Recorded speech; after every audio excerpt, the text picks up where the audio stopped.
There's also growing concern about a Cuban dissident who disappeared after telling U.S. lawmakers about the death of a fellow pro-democracy activist. Our own Brian Todd has been working this story for us. It's a painful story as well, Brian. What's the latest? It is very chilling, Wolf. Just a few days ago, a Cuban dissident testified via video conference from Havana about human rights abuses there.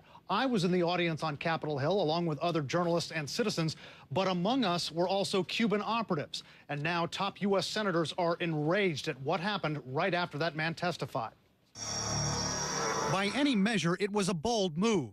Jorge Luis Garcia Perez, a Cuban opposition leader, stepped into the U.S. interest section in Havana. He knew the risks of what he was about to do, but still stepped in front of a camera and testified live for a U.S. Senate committee in Washington.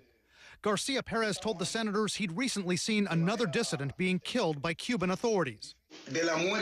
I witnessed the death of Antonia Ruiz in the city of Santa Clara, where a group of pro-democratic peaceful activists, myself included, were gathered to talk about liberty, freedom, justice, and human rights.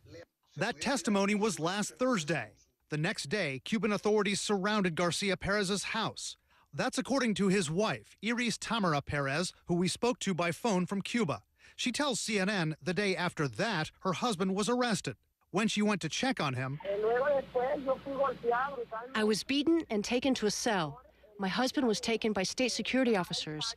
In the cell he was in, they began to beat all the people that were there.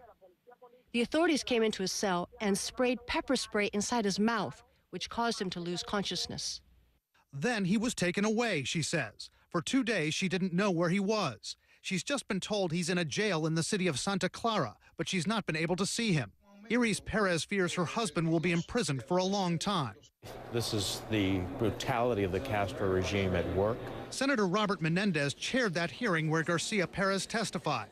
Menendez says he feared something would happen to the dissident, that he warned him. And Menendez says he and his staff took care not to disclose in advance who was testifying from Havana.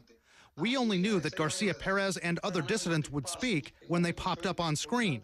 But in that U.S. Senate chamber next to us, there were members of the Castro regime at our hearing who were in the audience from the interest section here. And I noticed that they were there. I've seen them around before and that they were taking notes. Menendez points out he said openly at that hearing that he knew Castro's operatives were there. He warned them that the Senate would react strongly if any of the witnesses were retaliated against. But within 48 hours, Jorge Luis Garcia Perez was still rounded up. We tried several times to get response from Cuban authorities in Havana, here in Washington, and at the UN. To that and to the accounts from the dissident's wife, we've gotten no response. There are Cuban diplomats based in Washington at the Cuban interest section that works out of the Swiss embassy, just as there are American diplomats in Havana who are based, have an interest section there. I take it these diplomats, these Cuban diplomats, often go up to Capitol Hill and monitor hearings. That's right, they do. I mean, and they're allowed to. Menendez says he knows they're there. He knows them he recognizes their faces. He knows that they're there. There's nothing he can do. You know, the U.S. Congress is an open place. Anybody can go there and testify.